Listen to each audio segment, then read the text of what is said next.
അപ്പൊ ഉദ്ധവരും പറഞ്ഞു, കൃഷ്ണ, ഇത്രയും കാലം അങ്ങയെ ആശ്രയിച്ച് ജീവിച്ച് ഇനി ഒറ്റയ്ക്ക് അങ്ങോട്ട് ജീവിക്കാൻ ലേശം ബുദ്ധിമുട്ടുണ്ട്. അപ്പൊ കൃഷ്ണൻ പറഞ്ഞു, പരിശീലനം കൊണ്ട് ഇതെല്ലാം ഉറക്കെ പറയൂ മാറ്റിയെടുക്കാം. എനിക്ക് അമ്മമാരോടൊക്കെ പറയാനുള്ളത്, നിങ്ങളൊരൊറ്റ ആള് ഒന്ന് ഉയർന്നാലുണ്ടല്ലോ ഒരു കേരളം മാറ്റിമറിയും. എന്താ ചെയ്യേണ്ടത്? അമ്പലത്തിൽ പോവുക, ജപിക്കുക, ഒരു 10-11 പ്രാവശ്യം പ്രദക്ഷിണം വെച്ച് അമ്പലത്തിൽ പോവുക. ഇതിന്റെ കൂടെ എന്തെങ്കിലും കൃതികൾ പഠിക്കാൻ ശ്രമിക്കുക. അറ്റ്ലീസ്റ്റ് ഗീതയെങ്കിലും ഒന്ന് പഠിച്ച്, ഇനിയിപ്പോ അത് പഠിക്കാൻ പറ്റില്ല, എന്തെങ്കിലും ഒന്ന് പഠിച്ച് ഇത് മറ്റുള്ളവരിലേക്ക് പകർന്നു കൊടുക്കാൻ വേണ്ടി, അല്ലെങ്കിൽ എവിടെയെങ്കിലും സത്സംഗമുണ്ടെങ്കിൽ അതിലും പോവുക. അതായത് ആചരിക്കുകയും വേണം, സത്സംഗങ്ങൾക്കും പോകണം. ഇതൊന്ന് ചെയ്തു നോക്കൂ, നിങ്ങൾക്ക് അറിവ് നേടാൻ. പെട്ടെന്നൊന്നും അറിവില്ലെങ്കിലും കാലം കൊണ്ട് പലതിനെ കുറിച്ചുമുള്ളൊരു, ഉറക്കെ പറയൂ, ഈ അറിവ് നിങ്ങൾക്ക് മറ്റുള്ളവർക്ക് പകർന്നു കൊടുക്കുമ്പോൾ സമയം പോകുന്നത്, ഈ പ്രായമായ പിന്നെ വീട്ടിന്റെ ഉള്ളിൽ അങ്ങനെ ഇരുന്നിട്ട് കാര്യമില്ല. കുറെ കഴിഞ്ഞാൽ ഭർത്താവിന്റെ പാട്ടിൽ പോയി, ഭാര്യയ്ക്കും ഒരുവിധമൊക്കെ പ്രായമായി. ഇനി എന്ത് ചെയ്യും? ഇനി പേരക്കുട്ടികളുടെ കൂടെ പോവാം, കുറെ അങ്ങനെ സമയം ചെലവഴിക്കാം. പക്ഷെ അതും വളർന്നു കഴിഞ്ഞാൽ പിന്നെ അതിനും ആരെ വേണ്ട?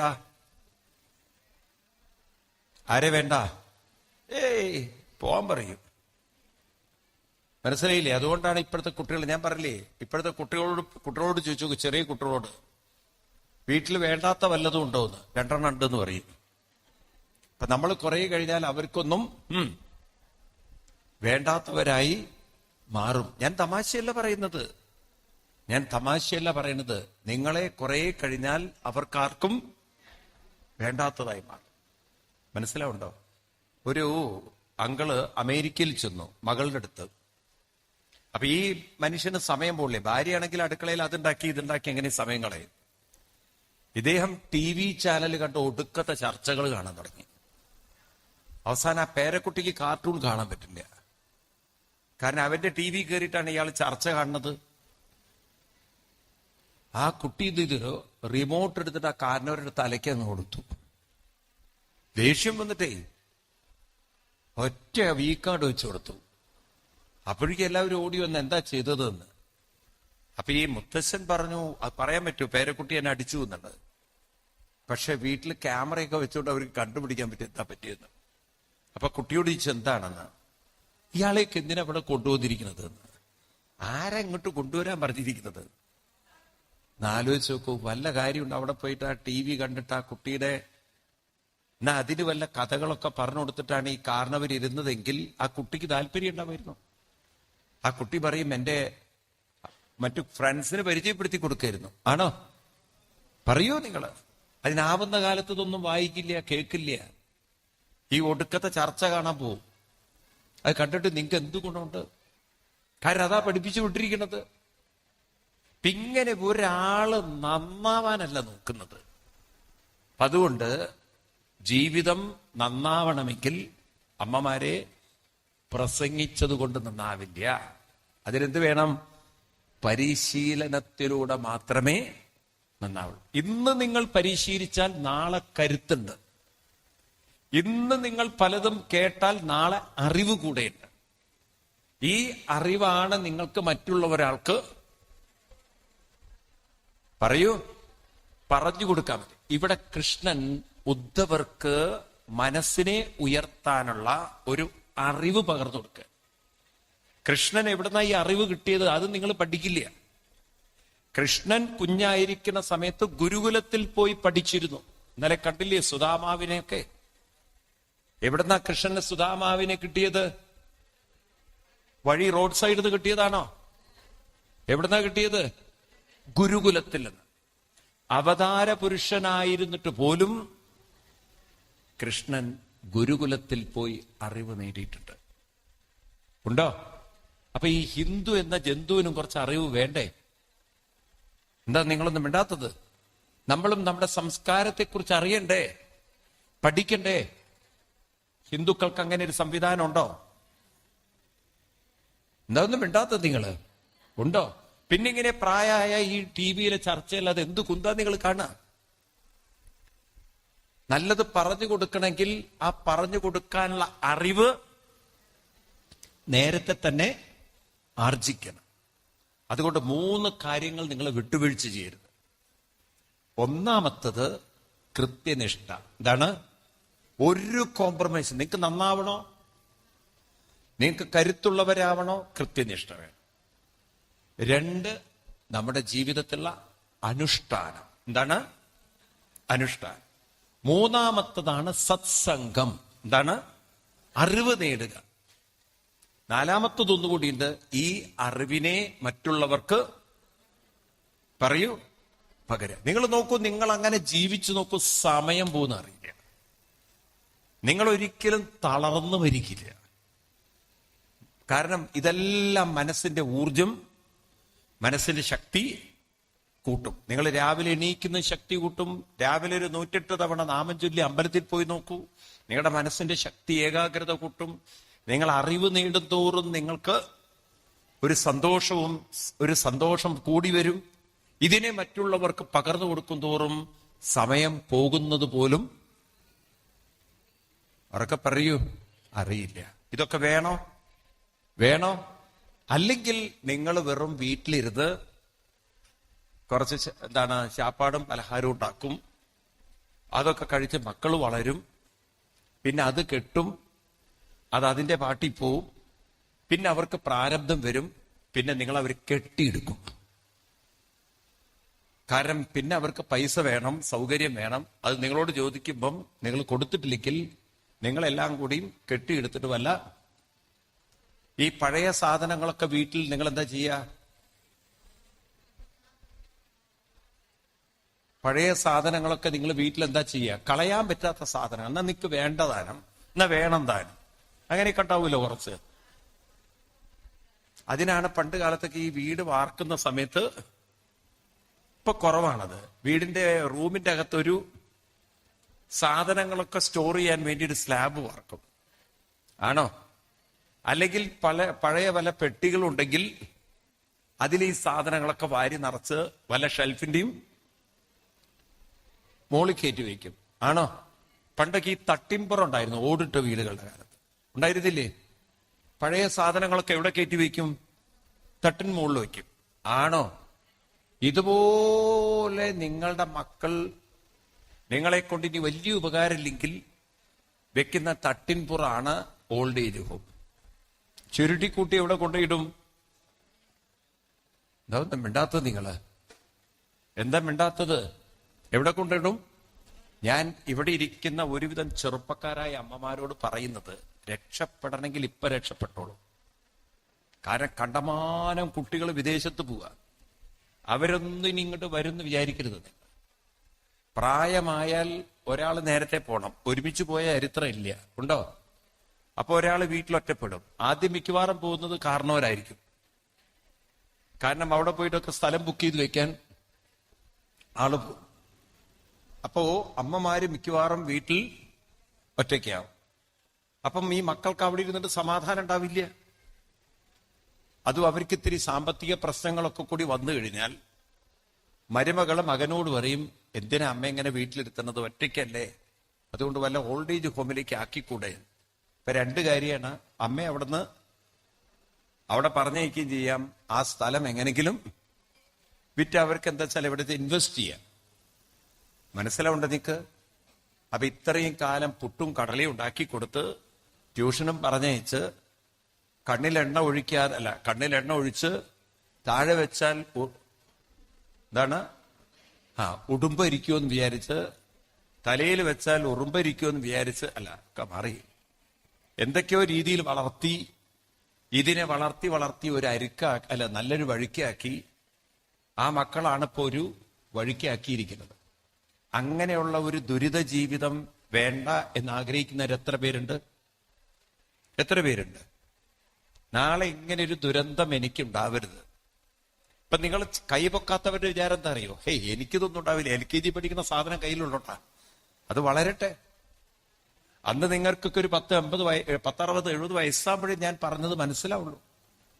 എന്തായാലും ഇവിടെ പഠിക്കുന്ന കുട്ടികൾക്ക് കേരളത്തിൽ നിൽക്കാനുള്ള താല്പര്യം കുറവാണോ കൂടുതലാണോ? കുറവാണ്. അത് പറയാൻ നമുക്കൊരു കുറവുമില്ല എന്നുള്ളതാണ് വേറെ കാര്യം. അപ്പൊ തീർച്ചയായിട്ടും ഇതൊരു ഓൾഡ് ഏജ് ഹബ്ബായി മാറുമോ? പറയൂ. അങ്ങനെ നിങ്ങളുടെ ജീവിതം ആവാതിരിക്കാൻ ഇപ്പോഴേ ഒരു പരിശീലനം. ഈ 4 കാര്യങ്ങൾ എന്തൊക്കെയാ പറഞ്ഞത്? അത് മറന്നു എപ്പോഴേക്കും. ഉറക്കെ പറയൂ. കൃത്യനിഷ്ഠ എന്ന് പറഞ്ഞാൽ എന്താ അർത്ഥം? കൃത്യനിഷ്ഠ എന്ന് പറഞ്ഞാൽ എന്താണ്? കൃത്യം സമയത്തിന് ഭക്ഷണം കഴിക്കണം എന്നുള്ളതാണോ? രാവിലെ നേരത്തെ എണീറ്റ് ശീലിക്കണം, വേണ്ടേ? രണ്ടാമത്തത് ഒരു അനുഷ്ഠാനം. ഇപ്പൊ രാവിലെ ഞാൻ ഇന്നതൊക്കെ ചൊല്ലിയിട്ടേ അടങ്ങുള്ളൂ എന്നുള്ളൊരു വാശി വേണം. രാത്രിയും ഞാൻ ഇന്നതെല്ലാം ചൊല്ലും. മൂന്നാമത്തത്, എവിടെയാണോ അറിവുകൾ കിട്ടുന്നത് അവിടെ നമ്മൾ പോകണം. ഇനി എന്ത് ചെയ്യണം? പ്രായമാവും തോറും ഈ അറിവുകളെ അങ്ങനെ സമയം പോകുന്നത് പോലും അറിയാതെ സുന്ദരമായി നിങ്ങൾ ജീവിച്ചാൽ ഒരാൾക്കും നിങ്ങളെ അരിക്കിലാക്കാൻ അല്ലെങ്കിൽ ഒരു ഓൾഡ് ഏജിൽ കൊണ്ട് തള്ളാൻ തോന്നില്ല. മനസ്സിലാവുണ്ടോ? കാരണം നമുക്ക് അർഹിക്കുന്നതേ നമുക്ക് കിട്ടുള്ളൂ. നമ്മൾ അർഹിക്കാത്തത് ഒരിക്കലും മക്കളായി എന്നതുകൊണ്ട് മക്കളിൽ നിന്ന് നിങ്ങൾ സ്നേഹവും റെസ്പെക്റ്റും അർഹിക്കുന്നു എന്ന് പറയരുത്. ഈ മക്കളായതുകൊണ്ട് ആ ധാരണയാണ് നിങ്ങളെ കുഴപ്പത്തിലാണ്. കാരണം പട്ടിയും പൂച്ചയും പ്രസവിക്കുന്നുണ്ട്, ഇല്ലയാ? ഈ പ്രസവിക്കുന്നത് വലിയൊരു കാര്യമായിട്ട് കൊണ്ട് നടക്കുന്ന അമ്മമാരുണ്ട്. നോക്കൂ, ഇത് നിങ്ങളുടെ വിഡ്ഢിത്തരമാണ്. കാരണം പട്ടി അണ ചേർന്നാലും പൂച്ച അണ ചേർന്നാലും പല്ലി അണ ചേർന്നാലും അതിന്റെ ഉള്ളിലും ഗർഭം വരും, അതും പ്രസവിക്കുക. അത് മുട്ടയിട്ടിട്ടോ അല്ലെങ്കിൽ സാധാരണ രീതിയിൽ ഗർഭത്തിൽ കുട്ടി വളർന്നിട്ടോ, ദാറ്റ്സ് നേച്ചേഴ്സ് ഒരു ലോ ആണ്. ആണോ? അത് ബുദ്ധിപൂർവം ചെയ്യേണ്ട ഒരു കാര്യമാണോ? അത് ബുദ്ധി ഇല്ലാത്തവർക്ക് സംഭവിക്കും, ഇല്ല? അതിന് വലിയ ബുദ്ധിയൊന്നും ആവശ്യമില്ല. അതൊരു പ്രക്രിയയാണ്, പ്രകൃതിയുടെ പ്രക്രിയ. എന്നാൽ ആ കുട്ടികളെ പരിശീലിപ്പിക്കുക എന്നത് അത് പ്രകൃതിയിലെ പ്രക്രിയയല്ല, അതിനൊരു തപസ് വേണം. ഈ പറഞ്ഞത് ചെയ്യുന്നത് പ്രകൃതി പ്രക്രിയ കൊണ്ട് സംഭവിക്കില്ല, അതൊരു തപസ് വേണം. കാരണം രാവിലെ എണീക്കുക, ഇതൊക്കെ ഈ പറഞ്ഞത് ചെയ്യുക, കുട്ടികൾക്ക് വല്ലതും പറഞ്ഞു കൊടുക്കുക എന്നുള്ളത് താനെ സംഭവിക്കുമോ? പറയൂ. അതിന്റെ പേരാണ് തപസ്. എന്താണ്? ഈ തപസ് നിങ്ങൾ ചെയ്യുമ്പോഴാണ് നിങ്ങൾ മഹത്തുക്കളാകുന്നത്, ശ്രേഷ്ഠന്മാരാവുന്നത്. അതാണ് കൃഷ്ണൻ പറയുക, യദ്യത് ആചരതി ശ്രേഷ്ഠ. ആരാ ശ്രേഷ്ഠന്മാര്? ആചരിക്കുന്നവരാണ് ശ്രേഷ്ഠന്മാര്. നിങ്ങൾ ആചരിക്കാതെ ഒരിക്കലും ആരാവില്ല? ശരിക്കുള്ള ഒരു അമ്മയും അച്ഛനും ആവില്ല. ശ്രീകൃഷ്ണ ഭഗവാൻ, നിങ്ങൾ മഹാഭാരതം എടുത്തു നോക്കൂ, കുന്തി ദേവിയെയും ഗാന്ധാരിയെയും കാണുന്ന കൃഷ്ണൻ ഗാന്ധാരിയെ അഭിസംബോധന ചെയ്യുമ്പോഴൊക്കെ അമ്മേ എന്നുള്ള ഒരു വിളി ഇല്ല. എന്നാൽ കുന്തിയെ പലപ്പോഴും അമ്മയായിട്ടാണ് വിളിക്കുന്നത്. ഗാന്ധാരിയെ പലപ്പോഴും ഗാന്ധാരി തന്നെയാണ് വിളിക്കുക. കാരണം ഗാന്ധാരി അത്രേ അർഹിക്കുന്നുള്ളൂ. അവനവൻ അർഹിക്കുന്നതേ അവരവർക്ക് അവർക്ക് പറയൂ കിട്ടുള്ളൂ. നിങ്ങൾ അമ്മയായി തുടരണമെങ്കിൽ നിങ്ങളുടെ ജീവിതം അങ്ങനെയാവണം. അല്ലെങ്കിൽ മക്കൾ നിങ്ങളെ തള്ളയാക്കി മാറ്റും. അമ്മ തന്നെയാണ് തള്ളയാവുന്നത്, അമ്മ തന്നെയാണ് അമ്മയാവുന്നത്. ആണോ? എപ്പോഴാ തള്ളയാവുന്നത്? നിങ്ങൾ നോക്കൂ, സൊസൈറ്റിയിൽ ഒരാളെ തള്ളാന്ന് വിളിക്കുന്നത് ആ വ്യക്തിയെ കൊണ്ട് ഇനി വലിയൊരു പറയൂ പ്രയോജനമില്ലാതെ വരുമ്പോൾ ആ തള്ളയ്ക്ക് എന്താ വട്ടാണോ എന്ന് ചോദിക്കും. അങ്ങനെ പറയുന്നു. എന്നാൽ എന്തെങ്കിലും നിങ്ങളെ കൊണ്ട് പ്രയോജനം ചെയ്യണമെങ്കിൽ നിങ്ങൾ സമൂഹത്തിന് എന്തെങ്കിലും ചെയ്യണം.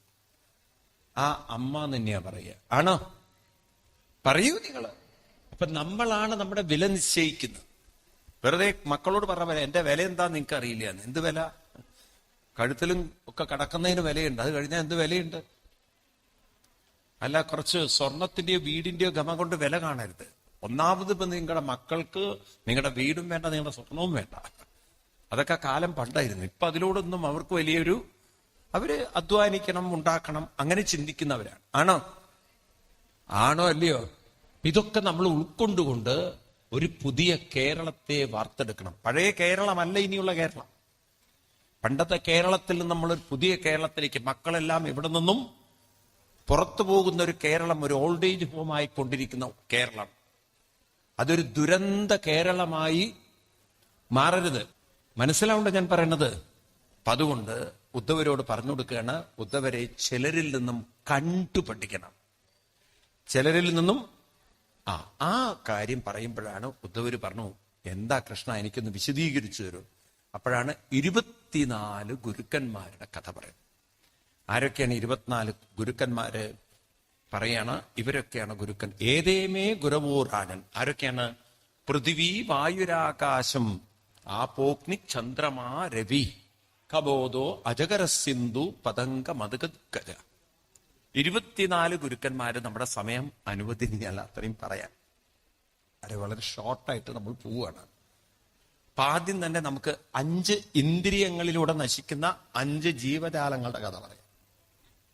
കണ്ണുകൊണ്ട് നശിക്കുന്ന ഒരു ജീവിയാണ് ഈയാമ്പാറ്റ. മഴ പെയ്താൽ പിറ്റേ ദിവസം എന്തുവരും? എല്ലാ വീടുകളിലും കാണാം. ആരെ? ഈ പാറ്റ എങ്ങോട്ടാ പാറി വരുന്നത്? വെളിച്ചത്തിലേക്ക്. പ്രത്യേകിച്ച് ഇതുപോലുള്ള നല്ല 100 വാട്ട് വെളിച്ചത്തിലേക്കൊക്കെ പാറ്റ വന്നു കഴിഞ്ഞാൽ എന്താ സംഭവിക്കുക? ഈ വെളിച്ചം കണ്ടടുത്തെത്തുമ്പോഴാണ് അതിന്റെ ചൂടുകൊണ്ട് ആ പാറ്റയുടെ, നിങ്ങൾ നോക്കൂ, ഏത് വെളിച്ചത്തിന്റെയും താഴെ കുറച്ച് പാറ്റ വീണ് കിടക്കുന്നുണ്ടാവും. ഉണ്ടാവുമോ? കാരണം അതിന്റെ ചിറക് കരിഞ്ഞു കിടക്കും. ഇതുപോലെ ഈ ലോകത്തിൽ ജീവിക്കുമ്പോൾ ശ്രദ്ധിക്കണം നിങ്ങൾ. ഇവിടെ നമ്മൾ ജീവിക്കുമ്പോൾ ഒരു പാറ്റയെപ്പോലെ ആവരുത്. നമ്മളെല്ലാവരും പലതിനോടും, നിങ്ങളിപ്പോ രാവിലെ ഉണ്ടല്ലോ മക്കളെ കാര്യത്തിലേക്ക് ശ്രദ്ധ വയ്ക്കണോ ഇല്ലേ? അവർക്ക് വേണ്ടത് ഒരുക്കി കൊടുക്കുന്നു, ഉണ്ടോ? പക്ഷെ നാളെ ചിറക് കരിയുന്നവരാണെന്ന് നമ്മൾ ആരും അറിയുന്നില്ല. എന്താ ചിറക് കരിയുക എന്ന് പറഞ്ഞാൽ അർത്ഥം? നമുക്ക് ചിറകുകളുണ്ടോ? ഇവിടെ ചിറക് കരിയുക എന്ന് പറഞ്ഞാൽ പ്രായം കൊണ്ടും അവഗണന കൊണ്ടും ഒക്കെ മാനസികമായി തളരേണ്ടവരാണ് നമ്മൾ. പ്രായം കൊണ്ടും പഴയതുപോലെയല്ല. ഇന്ന് പെട്ടെന്നാണ് രോഗങ്ങൾ കയറി പിടിക്കുന്നത്. ആണോ? കോവിഡ് തന്നെ ആരെങ്കിലും പ്രതീക്ഷിച്ചിട്ടുണ്ടോ? നമുക്ക് ചൈനയിൽ അവരുടെ ലാബിൽ നിന്ന് പുറത്തു പോയൊരു വൈറസ് ലോകം മുഴുവൻ എത്തി. അത് ഒരു പരീക്ഷണം ചെയ്ത വൈറസ് ആയതുകൊണ്ടാണ് അതിന്റെ മൾട്ടിപ്ലിസിറ്റി അത് വർദ്ധിപ്പിച്ച് അത് ഭയങ്കര ഒരു ഹ്യൂമൻ ത്രെട്ടായി മാറി. ഉണ്ടോ? ഈ വൈറസുകളൊക്കെ ഇപ്പൊ ഇങ്ങനെ ലോകത്ത് കിടക്കുന്നുണ്ട് പലരുടെയും കയ്യില്. ഇതൊക്കെ ലാബിൽ വെച്ചിട്ട് വീണ്ടും അതിനെയൊക്കെ ചില മ്യൂട്ടേഷൻ വരുത്തി അതിനെ ഒന്ന് മോഡിഫൈ ചെയ്താലല്ലോ ജീവിക്കാൻ പറ്റില്ല മനുഷ്യന്. മനസ്സിലാവുണ്ടോ? നമ്മൾ സേഫ് ആണെന്ന് ഒരിക്കലും കരുതരുത്. പുതിയ പുതിയ രോഗങ്ങളാണ് നമ്മളടുത്തേക്ക് വന്നുകൊണ്ടിരിക്കുന്നത്. അപ്പം രോഗങ്ങളെ കൊണ്ട് അപ്രതീക്ഷിതമായിട്ടൊക്കെ രോഗം വന്ന് തളരുന്നവരില്ലേ? ഉണ്ടോ ഇല്ലയോ? അപ്പൊ നമ്മളിങ്ങനെ അന്ധരായിട്ട് ജീവിച്ചാൽ ഒന്നും വരില്ല എന്നാണ് ഇപ്പൊ വെച്ചിരിക്കുന്നത്. എനിക്കൊന്നും വരില്ല എന്ന് പറയാൻ ധൈര്യമുള്ളവർ എത്ര വരുന്നത് കൈപൊക്കെ കാണട്ടെ. എനിക്കൊന്നും വരില്ല. ഇപ്പൊ നിങ്ങളുടെയൊക്കെ പലരുടെയും വിചാരപ്പതല്ലേ? എന്താന്നും മിണ്ടാത്ത നിങ്ങൾ? ഈ കയ്യിലിരിപ്പിലല്ലേ നിങ്ങൾ പലരും ജീവിക്കുന്നത്? എനിക്കൊന്നും വരില്ല. ഇന്നലത്തെ പത്തെടുത്ത് നോക്കൂ. 2022 1800 പേരാണ് ബൈക്ക് ആക്സിഡന്റിൽ മരിച്ചിട്ടുള്ളത്. ഇന്നത്തെ രാവിലത്തെ ന്യൂസ് എന്താണെന്നറിയോ? ഒരുത്തന്റെ കൈ ഒന്ന് പാളി, ബ്രേക്ക് ചവിട്ടിയിട്ട് കിട്ടിയില്ല. വയനാട്ടില് വായിച്ചോ പത്രം? 9 പേര് സ്പോട്ടില് അടിച്ച് തീർന്നു പോയി. എന്നിട്ടാ നമ്മളിപ്പോ സേഫ് ആണെന്ന് പറഞ്ഞ് നടക്കുന്നത്. നമ്മൾ ആരും ഇവിടെ പറയൂ സുരക്ഷിതരല്ല. ഇനി ഒരു വശത്ത് ഇങ്ങനെയാണെങ്കിൽ മറുവശത്ത് ഇന്ന് സമൂഹം അത്ര നല്ലതാണോ? ആണോ? എവിടെയാണ്, ആരുടെ മനസ്സിലാണ് എന്ത് ക്രൂരതയാണ് എപ്പോഴാ വരിക എന്നത് നിങ്ങൾ രാത്രി കടന്നുറങ്ങുമ്പോൾ നിങ്ങൾ എന്തുറപ്പിലാ കടന്നുറങ്ങണത്? നമ്മളൊരു അന്ധമായ ഒരു വിചാരമാണ് എനിക്കൊന്നും. അപ്പം അല്പമൊക്കെ ഒരു പേടിയല്ല വേണ്ടത്, നമുക്കൊരു ഈശ്വരാനുഗ്രഹം വേണം. വേണ്ടേ? ആ ഈശ്വരാനുഗ്രഹം വേണമെങ്കിൽ അതിനു വേണ്ടി നമ്മൾ പ്രയത്നിക്കണം. വേണോ? ഭഗവാൻ ഒരു ഉറപ്പ് തന്നിട്ടുണ്ട് നമുക്ക്. നമേ ഭക്ത പ്രണശ്യതി, എന്റെ ഭക്തനെ തകരാൻ ഞാൻ ഒരിക്കലും. അങ്ങനെയുള്ള ഭക്തരാവണമെങ്കിൽ എന്ത് വേണം? ഈ പറഞ്ഞ 4 എണ്ണം വേണം. ഏത് 4 എണ്ണം? ഏത് 4 എണ്ണം വേണം? കൃത്യനിഷ്ഠയും വേണം, അനുഷ്ഠാനമുള്ളവരാവണം, സത്സംഗമുള്ളവരാവണം. ഇതിനെ മറ്റുള്ളവർക്ക്. അപ്പോ പാറ്റയിൽ നിന്ന് പഠിക്കേണ്ടത് എന്താണ്? അന്ധമായി ജീവിക്കരുത്. ചിറക് കരിയുന്ന അനുഭവങ്ങൾ ഉള്ളതുപോലെ രോഗങ്ങളും പല പ്രതിസന്ധികളും നമ്മുടെ മുന്നിൽ. അത് നമ്മളെ തളർത്താതിരിക്കണമെങ്കിൽ ഈശ്വരാനുഗ്രഹം വേണം. ക്ലിയർ ആണോ? അത് പാറ്റയിൽ നിന്ന് പഠിക്കണം. കണ്ണുകൊണ്ട് നശിക്കുന്ന ജീവിയാണ് ആര്? കണ്ണുകൊണ്ട് വെളിച്ചം കണ്ട് ചാടി പുറപ്പെട്ടതാണ് ആര്? ഈ അമര. കാതുകൊണ്ട് നശിക്കുന്ന ജീവിയാണ് മാൻ. കസ്തൂരിമാൻ എന്നൊരു മാനുണ്ട്. കസ്തൂരി മണക്കുന്നല്ലോ എന്നുള്ളൊരു പാട്ടുണ്ട്, കേട്ടില്ലേ?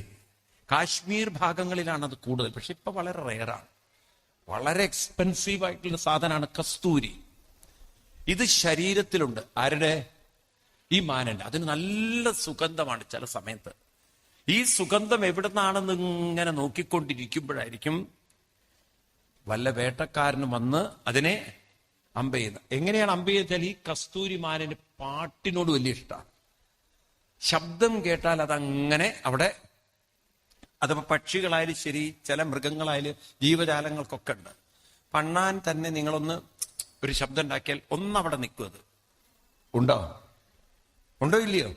ഇതുപോലെ ഈ മാൻ അവിടെ ഒന്ന് നിൽക്കുമ്പോഴാണ് ഒറ്റയടി തീർന്നു. അങ്ങനെ വേട്ടക്കാരന്റെ കയ്യിൽപ്പെട്ടു പോകുന്ന ഒരു മാനിനെ പോലെ എന്തോ ഒരു ശബ്ദം കേട്ട് ആ ശബ്ദത്തിൽ മോഹിച്ച് നിന്നപ്പോ അത് തന്റെ അന്ത്യമാണെന്നൊരിക്കലും മാൻ. ഇന്നിപ്പോ നമ്മുടെ കുട്ടികളാണ് ഇങ്ങനെയുള്ള വേട്ടക്കാരന്റെ കയ്യിൽപ്പെടുന്നത്. ആണോ? ഇതെന്റെ അന്ത്യത്തിലേക്കുള്ള യാത്രയാണെന്ന് മാനറിയാതെ, ഇതുപോലെ എന്റെ അന്ത്യത്തിലേക്കുള്ള യാത്രയാണ് ഈ പ്രേമം എന്നറിയാതെ അതിൽ ചെന്ന് ചാടുന്ന ഇതുപോലുള്ള കസ്തൂരിമാൻ ഇന്ന് കേരളത്തിലില്ല. എന്താ ഒന്നും പറയാത്തത്? ഇങ്ങനെയുള്ള കസ്തൂരിമാൻ ഈ കേരളത്തിലില്ല. ഉണ്ടോ ഇല്ലയോ? അപ്പൊ അതുകൊണ്ട് ഇത്തരം അപകടങ്ങളൊക്കെ വിളിച്ചു വരാതിരിക്കണമെങ്കിൽ ഒരു ദൈവാനുഗ്രഹം നമ്മുടെ കൂടെ ഉണ്ടാവണം. ഒരു നാരായണ കവചം എവിടെ ഉണ്ടാവണം? ആർക്ക് ചുറ്റും ഉണ്ടാവണം? അപ്പൊ ഉള്ളെന്ന് തോന്നിക്കും ഭഗവാൻ ദേ എന്തോ അപകടം ഉണ്ടെന്ന്. ചിലതൊക്കെ ഭഗവാൻ മുൻകൂട്ടി കാണിച്ചു തരും. ഉണ്ടോ? കാണിച്ചു തരുമോ? ബോധമുള്ളവർക്ക് മനസ്സിലാവും, അല്ലാത്തവർക്ക് മനസ്സിലാവില്ല. അതിനാണ് നമ്മൾ രാവിലെ എണീറ്റ് ഉപാസനാദി സംസ്കാരങ്ങൾ ചെയ്യേണ്ടത്. രണ്ടാമത്തത് മാനിൽ നിന്ന് പഠിക്കണം. മൂന്നാമത്തത് ഇപ്പൊ കണ്ണുമായി കാതുമായി, മൂക്കിൽ നിന്ന് പഠിക്കണം. എന്താ മൂക്കിൽ നിന്ന് പഠിക്കാനുള്ളത്? മൂക്കുകൊണ്ട് നശിച്ചു പോകുന്ന ജീവിയാണ് വണ്ട്. അതിങ്ങനെ പറന്ന് പ്രത്യേകിച്ച് ഈ തടാകങ്ങളിലൊക്കെ താമരയിൽ നിന്നും ഒരു സുഗന്ധം അതിന് കിട്ടും. തേനിന്റെ ഒരു സ്മെല്ല് കിട്ടും. ഈ സ്മെല്ല് കിട്ടുമ്പോൾ അത് നേരെ ചെന്ന് താമരയിലിരിക്കും. പകല് താമര നല്ലവണ്ണം വിടർന്നിട്ടുണ്ട്. ഈ തേനെല്ലാം വലിച്ചു കുടിച്ച് അതിന് കുറച്ചു കഴിഞ്ഞാൽ, ഈ വൈകുന്നേരം കണ്ടില്ലേ റോട്ടിൽ ഇങ്ങനെ പല ആസനങ്ങളിലും കിടക്കുന്നവര്, ഇതുപോലെ ഈ തേനൊക്കെ കഴിച്ചു കഴിഞ്ഞാൽ ഇതിനൊരു ഉന്മത്തത വരും, ഇൻടോക്സിക്കേഷൻ കിട്ടും. പിന്നെ അതിന് പറക്കാൻ പറ്റില്ല. അപ്പോഴായിരിക്കും സൂര്യൻ പതുക്കെ പടിഞ്ഞാറേക്ക് പോകുന്നത്. അതോടുകൂടി താമര പറയും പൂർണ്ണമത പൂർണ്ണമിതെന്ന്. താമരയ്ക്ക് എന്ത് സംഭവിക്കും? അത് കൂടി അടയും. അതിൽപ്പെട്ട് വണ്ട് ചത്തുപോകും. ഇതിപ്പോ എന്തിനാ നിങ്ങളോട് പറഞ്ഞു തരുന്നത്? ഇതുപോലെ ഒരു കുടുംബത്തിൽ മക്കള് അതിന് രാവിലെ ഇടിയപ്പവും ചട്നി ഉണ്ടാക്കി, അതിന് നല്ല നെയ്റോസ്റ്റൊക്കെ ഉണ്ടാക്കി ഇങ്ങനെ ജീവിതം കൊണ്ട് നടന്ന് അതിനെ ട്യൂഷനും പറഞ്ഞയച്ച് ഒരു അമ്പലവും ഇല്ല, ഒരു സാധനയും ഇല്ലാതെ പോയാൽ, കുറെ കഴിഞ്ഞാൽ അത് അതിന്റെ പാട്ടിൽ പോയാൽ ഇതിവിടെ കടന്ന് കൂമ്പി അടഞ്ഞ് ചത്തുപോകും. അതുകൊണ്ട് മനസ്സും ശരീരവും ആരോഗ്യമുള്ളപ്പോൾ പറക്കാൻ പറ്റുന്ന സമയത്ത് പറക്കണം. കുറച്ച് സാധനയും കൂടി ഇതിൻ്റെ കൂടെ ചെയ്ത് ശീലിച്ചാൽ മറ്റുള്ളവർ പോയാലും വഴി ഒരിക്കലും മുടങ്ങില്ല. നിങ്ങളൊരു വഴി ഉണ്ടാക്കി വെച്ചിട്ട് യാത്ര ചെയ്യുമ്പോൾ മറ്റുള്ളവർ കൂടെ ഉണ്ടെങ്കിലും കൂടെയില്ലെങ്കിലും അതൊന്നും നിങ്ങളെ അലട്ടില്ല. യോഗരതോവാ ഭോഗരതോവാ സങ്കരതോവാ സംകവീന യസ്യ ബ്രഹ്മണി രമതേ ചിത്തം നന്ദതി നന്ദതി നന്ദത്യേവ. If you have a root, നിങ്ങൾക്ക് വ്യക്തമായൊരു ജീവിതചര്യയുണ്ടെങ്കിൽ ആള് കൂടെയുണ്ടെങ്കിലും ആള് കൂടെയില്ലെങ്കിലും അതൊന്നും നിങ്ങളെ മാനസികമായി, എന്നാൽ വെറും കുടുംബകാര്യം മാത്രം നോക്കി അതിൽ ഒട്ടിപ്പിടിച്ച് ജീവിച്ചാൽ അത് ഈ വാഴയ്ക്കൊക്കെ താങ്ങു കൊടുക്കുന്ന പോലെ ഉണ്ടാവും. ഈ വാഴയ്ക്കൊക്കെ താങ്ങു കൊടുക്കുന്ന സമയത്ത് എങ്ങാനും ആ താങ്ങ് അല്ലെങ്കിൽ ആ ഒരു സപ്പോർട്ട് വീണുപോയാൽ നല്ല കായ്ഫലമുള്ള ഒരു വാഴക്കൊല എന്നിരിക്കുക. അതിനാണ് നിങ്ങൾ താങ്ങ് കൊടുത്തിരിക്കുന്നത്. ആ താങ്ങ് വീണുപോയാൽ പിന്നെന്താ സംഭവിക്കുക? വലിയ മൈസൂർ മറ്റേ പാളയംകോടൻ വാഴക്കൊലയൊക്കെയാണ് ഇരിക്കുക. അതിനാണെങ്കിൽ നല്ല ഹൈറ്റും ഉണ്ടാവും. അതിനൊക്കെ നല്ലൊരു ഊന്നൊക്കെ കൊടുത്താൽ വീണുപോയാൽ പിന്നെ വാഴയ്ക്ക് എന്താ സംഭവിക്കുക? നേരെ കുത്തനെ ഒടിഞ്ഞ് വീണിട്ടുണ്ടാവും. ആണോ? താങ്ങാനുള്ളൊരു കഴിവതിനില്ല. ഇതുപോലെ വെറും കുടുംബത്തെ മാത്രം ആശ്രയിച്ച് ജീവിച്ച് ഇതിനപ്പുറത്തൊരു ജീവിതചര്യ അതില്ലാതെയായാൽ കുടുംബത്തിലുള്ളവരൊക്കെ അകന്നു പോകുമ്പോൾ, താങ്ങ് വീണു പോകുമ്പോൾ മെന്റലി തളർന്ന് പിന്നെ ഡിപ്രഷൻ അടിച്ച് അസുഖക്കാരനായി ജീവിക്കേണ്ടി വരും. അപ്പൊ നമ്മൾ ഒരിക്കലും ജീവിതത്തിൽ തളരാതിരിക്കണമെങ്കിൽ നിരന്തരമായി ഒരു റൂട്ടിലൂടെ നമ്മൾ അങ്ങനെ യാത്ര ചെയ്തുകൊണ്ടിരിക്കണം. മനസ്സിലാവേണ്ട നിങ്ങൾക്ക്, കുറച്ച് കഷ്ടപ്പെട്ടാലും ജീവിതത്തിൽ ഒരിക്കലും തളരുകയില്ല. മെനക്കെട്ടാൽ തളരുകയില്ല. അതൊക്കെ അവഗണിച്ച് തോന്നിയതുപോലെ ജീവിച്ചാൽ മറ്റുള്ളവർ ഇല്ലെങ്കിൽ മാനസികമായി വിഷമങ്ങളും വേദനകളുമായി ജീവിച്ചു തീർക്കണം. ഓപ്ഷൻ ഉണ്ട്. ഒന്നുകിൽ വിഷമിച്ച് ജീവിക്കാം, അല്ലെങ്കിൽ ഊർജത്തോടെ ജീവിക്കാം. ഏതാ വേണ്ടത്? ഒരു ഉത്സാഹത്തോടെ ജീവിക്കണമെങ്കിൽ ആ ജീവിതം ദൈവം തരുന്നതല്ല, നമ്മൾ നിരന്തരം പരിശീലിച്ച് നമുക്ക് കിട്ടുന്നതാണ്. ആണോ? അങ്ങനെ ജീവിക്കാൻ തുടങ്ങിക്കഴിഞ്ഞാൽ നിങ്ങൾക്ക് ദിവസം പോകുന്നത് അറിയില്ല. ഇങ്ങനെ ആരിൽ നിന്ന് പഠിക്കണം? വണ്ടിൽ നിന്ന് പഠിക്കണം. ഒന്നിലും അമിതമായി ഒട്ടിപ്പിടിച്ച് ജീവിച്ചാൽ അത് അവനവന്റെ അന്ത്യമുണ്ടാക്കും. ഇങ്ങനെ മൂന്നായി. ഇനി പാരാണ്?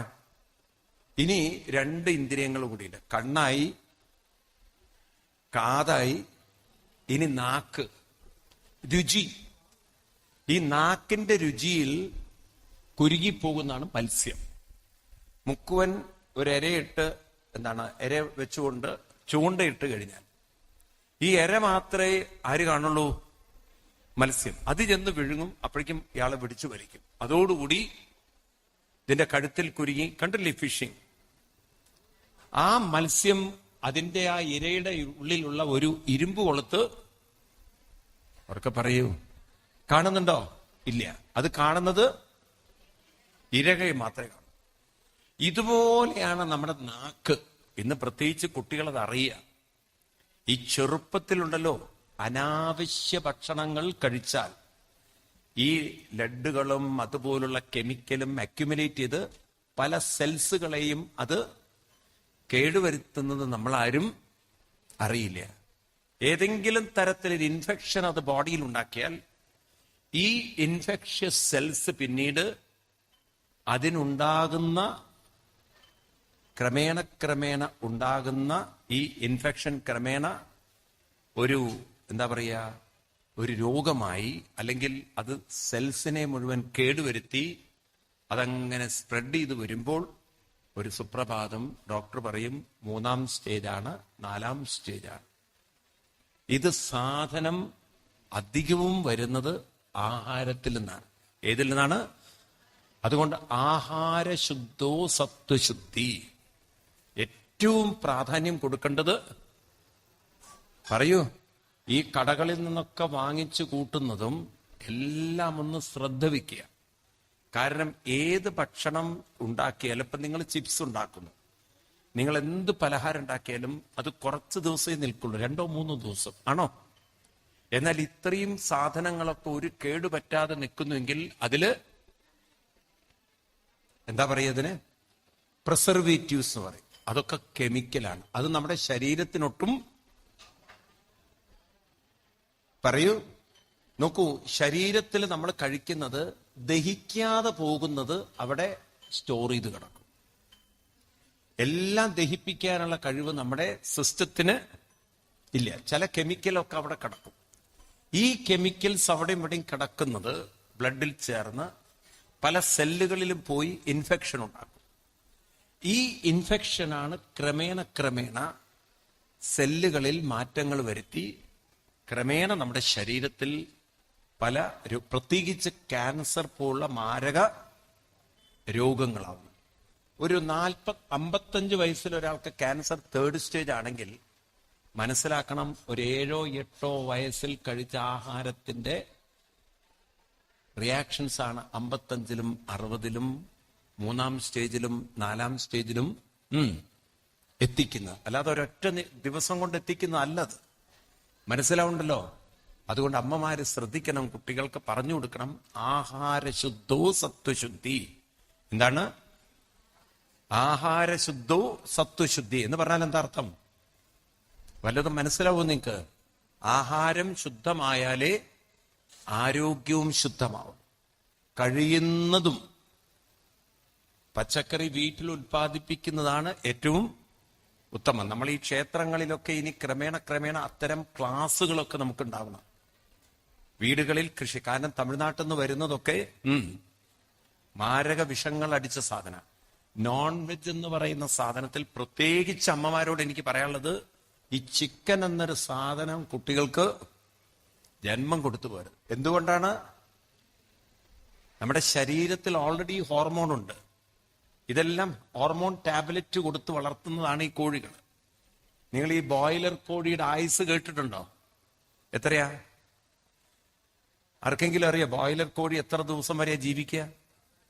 ആർക്കാ അറിയാ? എത്ര ദിവസം വരെ ജീവിക്കും? 45 മാക്സിമം. അപ്പോഴേക്കും അത് ഹാർട്ട് അറ്റാക്ക് വന്ന് മരിക്കും. അപ്പൊ അതിന് ഹോർമോൺ കൊടുത്ത് ചീർത്ത് വീർപ്പിച്ച ഒരു ശരീരം. ഒരു സാധാരണ കോഴി വളരണമെങ്കിൽ 2-2.5 വർഷമൊക്കെ എടുക്കുന്നു, ആണോ? ഇത് 40 ദിവസം കൊണ്ടൊരു കോഴി അതിന്റെ വളർച്ചയിൽ എത്തിക്കുക പറഞ്ഞാൽ അത് മുഴുവൻ എന്താണ്? ഹോർമോണിന്റെ ഒരു വളർച്ച കൊണ്ടുണ്ടായത്. ആ ഹോർമോൺ മനുഷ്യ ശരീരത്തിലെത്തുമ്പോൾ നമ്മുടെ ഹോർമോൺ പാറ്റേൺ മുഴുവൻ മാറും. ഇന്ന് നോക്കൂ, 4-ാം ക്ലാസ്സിൽ പഠിക്കുന്ന കുട്ടികൾക്ക്, പെൺകുട്ടികൾ പീരീഡ് ആവാൻ തുടങ്ങുന്നു സ്കൂളിൽ, പല സ്കൂളുകളിലും. ആ കുട്ടിക്ക് 8ഉം പൊട്ടും തിരിയില്ല. എന്തൊരു ദുരന്താണ് വെക്കുന്ന നോക്കൂ. ഇതെല്ലാം ഫുഡിൽ നിന്നുണ്ടാകുന്ന മാറ്റമാണ്, ആണോ? എന്താ ഒന്നും മിണ്ടാത്തത്? കുട്ടികളുടെ സ്വഭാവത്തെ, ഹോർമോൺ ശരീരത്തിൽ അധികരിച്ചാൽ സ്വഭാവത്തെ ബാധിക്കും. അതുകൊണ്ടാണ് പല കുട്ടികളും ലഹരിയിലേക്കും, പല കുട്ടികളും പല രീതിയിൽ അക്രമങ്ങളിലേക്കും വഴിതെറ്റിപ്പോകുന്നത്. മനസ്സിലാവുണ്ടോ നിക്ക്? ഇതൊക്കെ അമ്മമാരെ ഒന്ന് ശ്രദ്ധിച്ചിട്ടില്ലെങ്കിൽ കുട്ടികൾ അപകടത്തിലേക്കുള്ളൊരു പോക്കാണ്. അതുകൊണ്ട് വീട്ടിൽ നല്ല ശുദ്ധമായ ആഹാരം ഉണ്ടാവണമെങ്കിൽ രാവിലെ എണീറ്റ് നിങ്ങളൊന്ന് അമ്പലത്തിൽ പോയി 108 പ്രാവശ്യം നാമം ചൊല്ലി നോക്കൂ. ഉണ്ടാക്കുന്ന ആഹാരം അത്രയും രുചികരായിരിക്കും. കാരണം നിങ്ങളുടെ മനസ്സുണ്ടല്ലോ, പോസിറ്റീവ് ആവും തോറും ഉണ്ടാക്കുന്ന ആഹാരത്തിനും ആ പോസിറ്റീവ് എന്താ ഒന്നും വേണ്ടാത്തത് ഗുണങ്ങളുണ്ടാവും. ഒരു നെഗറ്റീവായിട്ട് ഭക്ഷണം ഉണ്ടാക്കുന്ന ആളുടെ ഭക്ഷണം കഴിച്ചാൽ പോലും ആ വ്യക്തിയുടെ മനസ്സിനെയും ആ ആഹാരം സ്വാധീനിക്കും. അതുകൊണ്ട് പറയും മാതൃഹസ്തേന ഭോജനം. ആരുടെ കൈകൊണ്ടുണ്ടാക്കണം? അമ്മയുടെ കൈകൊണ്ടുള്ള ഭക്ഷണം കഴിക്കണം. രാമകൃഷ്ണ പരമഹംസര് ഒരിക്കൽ പുറത്തുനിന്ന് ഭക്ഷണം കഴിച്ചപ്പോ അദ്ദേഹം വന്ന് പറയാണ്, ഇന്ന് എനിക്കെന്തോ ഒരു സുഖമില്ലായ്മ തോന്നുന്നു, ഓരോ സ്വപ്നങ്ങളൊക്കെ വരുന്നു. അപ്പൊ പറയായിരുന്നു, ഞാനിന്ന് പുറത്തുനിന്നാണ് ഭക്ഷണം കഴിച്ചത്. പണ്ട് കാലത്ത് ഈ ഭക്ഷണത്തിൽ വളരെ ശ്രദ്ധ വെച്ചിരുന്നു പണ്ടുള്ളവര്. അവരവരുടെ വീടുകളിൽ നിന്നോ അല്ലെങ്കിൽ അത്രയും അറിയുന്ന വീട്ടുകളിൽ നിന്നേ അവര് ഭക്ഷണം കഴിച്ചിരുന്നുള്ളൂ. ആണോ? ഇന്നിപ്പോ അത് കംപ്ലീറ്റ് ഹോട്ടലിൽ നിന്ന് കഴിക്കുന്ന ഒരു ഹാബിറ്റായി. ഈ ഹോട്ടലുകളിലൊക്കെ കഴിക്കുന്നത് വളരെ, കുട്ടികളൊക്കെ ശ്രദ്ധിക്കുക. ഞാൻ നിങ്ങൾക്കൊരു പക്ഷേ നിങ്ങൾ പറയുന്നത് എനിക്ക് അനുഭവമുള്ള കാര്യമാണ് പറയണത്. ഒരിക്കല് ഒരു പുറത്ത്, കേരളത്തിന് പുറത്ത് ഒരു കെമിക്കൽ ഫാക്ടറിയിൽ ഞാൻ പോയി. അതിന്റെ ഒരു പാർട്ട് ഉദ്ഘാടനം ചെയ്യാൻ എന്നെ കൊണ്ടുപോയത്. ഞാൻ അവിടെ സപ്താഹത്തിന് പോയി. ഇത് മുഴുവൻ ഭക്ഷണത്തിൽ ചേർക്കുന്ന ടേസ്റ്റ് മേക്കേഴ്സ് ഉണ്ടാക്കണം. ഈ സാധനങ്ങളൊക്കെ ഇത്തിരി ഇങ്ങോട്ട് ചേർത്ത് കഴിഞ്ഞാൽ രുചി അടിപൊളി. പക്ഷെ മുഴുവൻ ഉണ്ടാക്കുന്നത് കെമിക്കലാണ്. ഇത് കഴിക്കുന്ന ആൾക്ക് നാക്കിന് രുചിയാണ്, പക്ഷേ എവിടെ കൊണ്ട് തീർക്കും എന്നൊരിക്കലും പറയാൻ സാധ്യമല്ല. മനസ്സിലാവുണ്ടോ? ഇന്ന് വലിയ വലിയ ഹോട്ടലുകളിലൊക്കെ ഈ പിടിക്കുന്ന ഫുഡുകളൊക്കെ നല്ലതല്ല എന്നൊക്കെയല്ലേ ഇടയ്ക്ക് പത്രത്തിൽ വരുന്നത്. ആണോ? ഏത് ഹോട്ടലിൽ അവര് വന്ന് ചെക്ക് ചെയ്തിട്ടുണ്ടോ അവര് പറയണോ അത് കഴിക്കാൻ? അപ്പൊ കഴിച്ചവരുടെ അവസ്ഥ എന്താണ്? മനസ്സിലാവുണ്ടോ പറയുന്നത്? അപ്പൊ അതുകൊണ്ട് ഇത് ശ്രദ്ധിക്കണം. നാക്ക് വളരെ പ്രധാനമാണ്. നമ്മുടെ കുട്ടികളെ പോലും നമ്മുടെ അമ്മമാര് പണ്ട് അവരുടെ അമ്മമാരിൽ നിന്നാണ് ഭക്ഷണം ഉണ്ടാക്കി പഠിച്ചത്. ആണോ? ഇന്ന് കുട്ടികൾ അമ്മമാരിൽ നിന്ന് പഠിക്കുന്നില്ല. ഉണ്ടോ? ഇന്നത്തെ കുട്ടികൾ അമ്മമാരിൽ നിന്ന് പഠിക്കുന്നുണ്ടോ? എന്തുകൊണ്ടാ പഠിക്കാത്തത്? കാരണം അമ്മയ്ക്ക് രാവിലെ ഇതിനെ ട്യൂഷന് പറഞ്ഞയക്കണം, പിന്നെ അതിനെ ക്ലാസ്സിൽ പറഞ്ഞയക്കണം, അമ്മയ്ക്ക് ഇതിനെ പഠിപ്പിക്കാനും പിന്നെ അത് കല്യാണം കഴിച്ചാൽ എന്താ ഉണ്ടാക്കി കൊടുക്കുക? അപ്പൊ പിന്നെ രണ്ടും ഹോട്ടലിൽ നിന്ന് കഴിക്കുന്നു. ഹോട്ടലിൽ നിന്നും കഴിക്കണ്ട, സുമാട്ടോ തോണ്ടിയാൽ മതി വരും. ഈ ഗ്രാമങ്ങളിലൊക്കെ വരാൻ തുടങ്ങിയിട്ടുണ്ടോ എനിക്കറിയില്ല. വരാൻ തുടങ്ങിയോ? സ്വിഗ്ഗി എന്നൊക്കെ പറഞ്ഞിട്ടില്ലേ പല പല സാധനങ്ങളും ഉണ്ടോ? ഈ സാധനങ്ങളൊക്കെ വന്ന് മടിയന്മാരായി എല്ലാം രോഗത്തിലേക്കാണ് പോകുന്നത്. മനസ്സിലാവുണ്ടോ നിങ്ങൾക്ക്? നോക്കൂ, ഒന്ന് ആലോചിച്ച് നോക്കൂ. ഞാൻ ചോദിക്കട്ടെ, ഇപ്പോഴേ രോഗികളായ ഒരു സമൂഹത്തിൽ നിന്ന് അടുത്ത തലമുറ എങ്ങനെ വരിക? അടുത്ത തലമുറ എങ്ങനെയുണ്ടാവുക? അതിലേറെ രോഗങ്ങളായിരിക്കും അല്ലേ? പ്രതിരോധ ശക്തി കുറച്ചുകൂടി. അതിന്റെ തലമുറ വരുമ്പോഴോ ഇങ്ങനെയായിരിക്കും ഒരുപക്ഷെ മാനവരാശി ഈ ഭൂമിയിൽ നിന്നും ഇല്ലാതായി മാറുന്നത്. സർവൈവൽ ഓഫ് ദ ഫിറ്റസ്റ്റ് എന്ന് പറയും ഡാർവിൻ. അതായത് ഭൂമിയിൽ ജീവിക്കാൻ പറ്റാത്ത ഒരു സാഹചര്യമുള്ള ശരീരപ്രകൃതമായാൽ പിന്നെ ആ സ്പീഷീസ് മുഴുവൻ നശിച്ചു പോകുന്നുള്ളത്. മനസ്സിലാവുണ്ടോ? ഇതാരാ ഉണ്ടാക്കി വെച്ച് ഇവന? ആരാ ഇതിന് പ്രധാന ഉത്തരവാദികള്? പറയൂ. നിങ്ങൾ ഈ അമ്പലത്തിലൊക്കെ ഉണ്ടല്ലോ, കുറെ കുട്ടികൾക്ക് കുക്കിംഗ് ക്ലാസ്സുകളൊക്കെ എടുക്കണം. കുറച്ചവരെ കുക്കിംഗ് ഒക്കെ പഠിപ്പിക്കണം. വേണോ? ഞാനിത് പറയാൻ കാരണം ഇപ്പോഴത്തെ ഒരു തലമുറയ്ക്ക് അവിയലും ഓലനൊന്നും വേണ്ട. ആകെ വേണ്ടത് നൂഡിൽസ് മാത്രമേ ഉള്ളൂ. 3 നേരം നൂഡിൽസ് കഴിക്കാൻ തയ്യാറുള്ള ആണോ അല്ലയോ? ഈ സാധനമൊക്കെ കുട്ടികൾക്ക് പറഞ്ഞ് മനസ്സിലാക്കി കൊടുക്കണ്ടേ? ഇതിലുള്ള കെമിക്കൽസ് എങ്ങനെയൊക്കെയാണ് ബോഡിയിൽ എഫക്ട് ചെയ്യുക. പണ്ടൊക്കെ ഈ സിഗരറ്റിന്റെ മുകളിൽ പരസ്യം ഉണ്ടാവുക, തൊണ്ട ക്യാൻസർ വന്നതൊക്കെ. ഇനിയിപ്പോ മാഗിയുടെ മുകളിൽ പരസ്യം വെക്കേണ്ട കാലമാണ്. മനസ്സിലാവുണ്ടോ ഞാൻ പറയണത്? മനസ്സിലാവുന്നുണ്ടോ? ഇതൊക്കെ നമ്മള് പറഞ്ഞു കൊടുത്താൽ പോലും കുട്ടികൾക്ക് ഇതിലൊന്നും. കാരണം ആദ്യം ഇതിന്റെ മുന്നിൽ നിൽക്കുന്ന അമ്മയാണ്. ആദ്യം നൂഡിൽസിന്റെ മുന്നിൽ നിൽക്കുന്ന അമ്മയാണ്. പിന്നിങ്ങനെ കുട്ടികൾക്ക് പിന്നെ ഇതിലേക്ക് ഒരു അറിവുണ്ടാവുക. അപ്പൊ അതുകൊണ്ട് മാറ്റങ്ങൾ ഉണ്ടാക്കണം. മാതൃഹസ്തേന ഭോജനം. പറയൂ. ഭോജനം. മാതൃഹസ്തേന ഭോജനം. ഞാനിതൊക്കെ പറയുന്നത് എന്താ അറിയോ? ഒരു വീട്ടിൽ അമ്മ ഭക്ഷണം ഉണ്ടാക്കി വെച്ചിട്ടുണ്ട്. മക്കൾ ആരോ ഹോട്ടലിൽ നിന്ന് വാങ്ങിച്ചു കൊണ്ടുവന്നു കഴിഞ്ഞാൽ ബാക്കിയാവുന്നത് ഏതായിരിക്കും?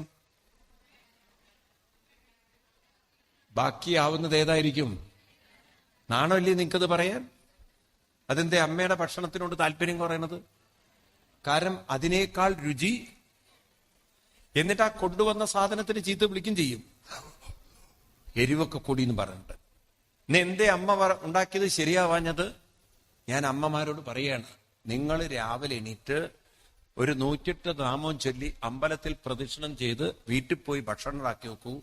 നിങ്ങളുടെ മക്കള് പറയും, ഇതുപോലൊരു ഭക്ഷണം ജീവിതത്തിൽ കഴിച്ചിട്ടില്ല. അതിലെന്തോ ഒരു പ്രത്യേക രുചി, ഞാൻ തമാശ പറയില്ല, അതിലെന്തോ ഒരു പ്രത്യേക ടേസ്റ്റ് തോന്നും അവർക്ക്. ആ അവസ്ഥ ഉണ്ടാക്കാൻ ആർക്ക് പറ്റും? എത്രണ്ണം പറഞ്ഞു ഞാൻ? എത്രണ്ണം പറഞ്ഞു? 4 ഇനി ഒരു ഇന്ദ്രിയം കൂടിയുണ്ട്, ത്വക്കിന്ദ്രിയം. അതിൽ നശിച്ചു പോകുന്ന ജീവിയാണ് ആന. നശിക്കുക പറഞ്ഞാൽ പാപം നല്ലൊരു ജീവിതം ഇല്ലാതെ തീരും. കണ്ടില്ലേ നമ്മുടെ അരിക്കൊമ്പന്റെ കാര്യം? ഒരു സ്ഥലത്തു നിന്നും എത്ര മയക്കുമടി ആണോ! ഈ ആനയെ പിടിക്കാൻ വേണ്ടി വേറൊരു ആനയെ പറഞ്ഞേക്കും. അതിന്റെ പേരാണ്, അതൊക്കെ നിങ്ങൾക്ക് നല്ലോണം അറിയാം, കുങ്കിയാണോ തുമ്പിയാണോ എന്നൊക്കെ ഉള്ളത്. ഈ കുങ്കി ആന അവിടെ പോയ പിടിയാനെ പറഞ്ഞയക്കുക. അരിക്കൊമ്പൻ എന്താണ്, കാട്ടാനയാണ്. പാണായ ആനയെ പിടിക്കാൻ വേണ്ടി ഒരു പെണ്ണാനയെ പിടിയാനെ കുങ്കിയാനെ പറഞ്ഞേക്കും. എന്നിട്ട് ഈ കുങ്കിയാൻ അവിടെ പോയി ഒന്ന് കുലുക്കി ശരീരമൊക്കെ ഒന്ന് 2 തുള്ളലൊക്കെ ഡാൻസൊക്കെ കളിച്ച് ഈ ആനയോട് പറയും, സുന്ദരൻ ഞാനും സുന്ദരി നീയും ചേർന്നിരുന്ന തിരുവോണമെന്ന്. പാവം നമ്മുടെ അരിക്കൊമ്പൻ അവിടുന്ന് പതുക്കെ ഇറങ്ങി വന്നു കുങ്കി ആനയോട് ലോകി അടിക്കാൻ വേണ്ടിയിട്ട്. ഇത് തന്റെ അവസാനത്തെ പഞ്ചാരയാണെന്നുള്ളത് ആരറിഞ്ഞില്ല? ഈ അരിക്കൊമ്പൻ അറിഞ്ഞില്ല. അപ്പോഴേക്കും ടിഷും ടിഷും മയക്കുവെടി തൂക്കിയെടുത്ത് ലോറിയില്. എന്നിട്ട് നാട്ടുകാര് നാണമില്ലാതെ തന്നെ യാത്രയപ്പ് കൊടുത്തിരിക്കുക. കഷ്ടം. ഏതോ തമിഴ്നാട്ടിൽ പോയിട്ട് ഇപ്പൊ തമിഴ് പഠിച്ചുകൊണ്ടിരിക്കുകയാണ് അത്രേ അരിക്കൊമ്പൻ. ഇവിടെ മര്യാദയ്ക്ക് മലയാളം പറഞ്ഞുകൊണ്ട് നടന്ന ആളാണ്.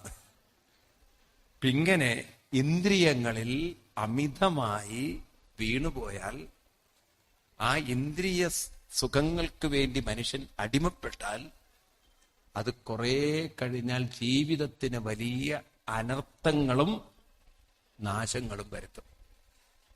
വളരെ ശ്രദ്ധിക്കണേ. മനുഷ്യന് അവന്റെ ഊർജത്തെ സദുപയോഗവും ചെയ്യാം, അതിനെ ദുരുപയോഗം. അമിതമായി ദുരുപയോഗം ചെയ്താൽ അത് മനസ്സിന്റെ ഒരു സൈക്കിക് ലെവലിനെ കേടുവരുത്തും. അത് കുറേ കഴിഞ്ഞാൽ, ഇപ്പൊ നോക്കൂ, മദ്യം, മയക്കുമരുന്ന്, കാമം, ഇതൊക്കെ അമിതമായി കഴിഞ്ഞാൽ സൈക്കോളജിക്കൽ ഡിസോർഡർ വരും. ആ ഡിസോർഡറിനെയാണ് നമ്മൾ മാനസിക രോഗങ്ങൾ എന്ന് പറയുക. ഈ മാനസിക രോഗങ്ങളൊക്കെ വരുമ്പോഴാണ്, ഇപ്പൊ ഈ കാമം അധികരിക്കുമ്പോഴാണ് പാവം പിഞ്ചു കുഞ്ഞുങ്ങളെയൊക്കെ പോയി സെക്ഷലി അബ്യൂസ് ചെയ്യുക. കാരണം അവന്റെ ഉള്ളിൽ ഈ സൈക്കിക് പെർവേർഷൻ വന്നു. അതുപോലെ അഡിക്ഷൻ കൂടുതലായി കഴിഞ്ഞാൽ പിന്നെ മാനസിക ആശുപത്രിയിൽ, നിങ്ങൾ ഡി അഡിക്ഷൻ സെന്ററുകളൊക്കെ കേട്ടില്ലേ? വയലന്റ് ആവും ചിലർ ഭയങ്കര വയലന്റ് ആവും, വീട്ടിലെ അക്രമങ്ങൾ ഉണ്ടാക്കും. മനസ്സിലാവുണ്ടല്ലോ? അമിതമായാൽ അമൃതം വിഷം എന്ന് പണ്ടുള്ളവരതാ പറഞ്ഞു. അപ്പോ ഏത് കാര്യത്തിലും ഒരു സെൽഫ് ഡിസിപ്ലിൻ വേണം. വേണ്ടയോ? ആ ഡിസിപ്ലിൻ ഉണ്ടാവണമെങ്കിൽ നമുക്ക് ചില കൃത്യനിഷ്ഠകളും അവിടെയാണ് നമ്മൾ എത്തിച്ചേരുന്നത്. അപ്പൊ അതുകൊണ്ട് ചെറുപ്പകാലത്തിൽ തന്നെ കുട്ടികളെ ഒരു കൃത്യനിഷ്ഠയും അനുഷ്ഠാനവും ഉള്ളവരാക്കിയാൽ വഴി തെറ്റാൻ സാധ്യത, ഇനി തെറ്റിയാൽ പോലും പെട്ടെന്ന് തിരിച്ചു വന്ന് അവർക്ക് അവരുടെ റൂട്ട് കറക്റ്റ് ചെയ്യാൻ സാധിക്കും. അവരൊരിക്കലും മരിച്ചു പോകുന്നവരോ ആത്മഹത്യ ചെയ്യുന്നവരോ അല്ലെങ്കിൽ ജീവിതത്തിൽ താളം തെറ്റുന്നവരോ ആയിത്തീരില്ല. ഇങ്ങനെ കുറെ ഗുരുക്കന്മാര്, ഇനിയുണ്ട് ഒരുപാട് ഗുരുക്കന്മാര്. ഈ ഗുരുക്കന്മാരുടെ ഒക്കെ കഥ പറഞ്ഞു കൊടുത്തിട്ട് ഉദ്ധവരോട് പറഞ്ഞു, ഉദ്ധവരെ ഒരു കാര്യം മനസ്സിലാക്കണം, അങ്ങേ തളർത്താൻ അങ്ങയ്ക്ക് മാത്രമേ സാധിക്കുള്ളൂ, ഉയർത്താനും ആർക്കേ പറ്റുള്ളൂ. അതുകൊണ്ട് ഈ വിലപിടിച്ച ജീവിതം, ഇതിന്റെ ശക്തിയും കരുത്തും നിലനിർത്താൻ അങ്ങ് ശ്രമിക്കണം എന്ന് പറഞ്ഞ് ഉദ്ധവർക്ക് ഭഗവാൻ കൊടുക്കുന്ന അതിഗംഭീര ഉപദേശമാണ്. ഈ ശ്ലോകം നിങ്ങൾക്ക് ഓർത്തു വെക്കാൻ പറ്റിയാൽ നല്ലതാണ്. 11 23 അധ്യായത്തിൽ 43 ശ്ലോകത്തിൽ പറയും, നായം ജനോമേ സുഖദുഃഖഹേതു നദേ പദാത്മാ ഗൃഹകർമ്മകാല മനഃപരം കാരണമാമനന്തി സംസാരചക്രം പരിവർത്തയേത്. എന്റെ ജീവിതത്തിന്റെ സുഖദുഃഖങ്ങൾക്ക് കാരണം മറ്റുള്ളവർ അതിനൊരു പ്രേരകമായേക്കാം. തളരണോ തളരണ്ടയോ തീരുമാനിക്കുന്നത് എന്റെ മനസ്സാണ്. ഞാൻ അതിനെ തളരാത്ത വിധത്തിൽ കൊണ്ടു നടന്നാൽ അതിനെ തളർത്താൻ ഒരാൾക്കും സാധ്യമല്ല. അത് ഞാനാണ് പരിശീലിക്കേണ്ടത്. അതുകൊണ്ടൊരു കൃത്യനിഷ്ഠയും അനുഷ്ഠാനവും ഒക്കെ ഉള്ളൊരു ജീവിതം നയിക്കുന്ന ഒരാളെ തളർത്താൻ, അത്ര എളുപ്പത്തിൽ തളർത്താൻ സമൂഹത്തിൽ ഒരാൾക്കും സാധ്യമല്ല. ഇത് ഞാൻ മനസ്സിലാക്കുന്നു. ഉദ്ധവരെ, ഇതാണ് അങ്ങയ്ക്കും പറഞ്ഞു തരാനുള്ളത്. ഇത് അങ്ങയുടെ ജീവിതത്തിൽ അങ്ങ് കൊണ്ടു നടക്കണം എന്ന് പറഞ്ഞ് ഉദ്ധവര് ഇതൊക്കെ ഉൾക്കൊള്ളുന്നു. പിന്നെ ഉദ്ധവരോട് പറഞ്ഞു, ഇനി ഇവിടെ നിൽക്കണ്ട, അങ്ങ് ബദരീനാഥിലേക്ക് പോയിക്കോളൂ എന്ന്. ഭഗവാന്റെ പാതുകങ്ങളൊക്കെ കൊടുത്തു. ഭഗവാൻ ഉദ്ധവരെ ഭഗവാൻ എങ്ങോട്ട് പറഞ്ഞയച്ചു? ബദരീനാഥിലേക്ക്.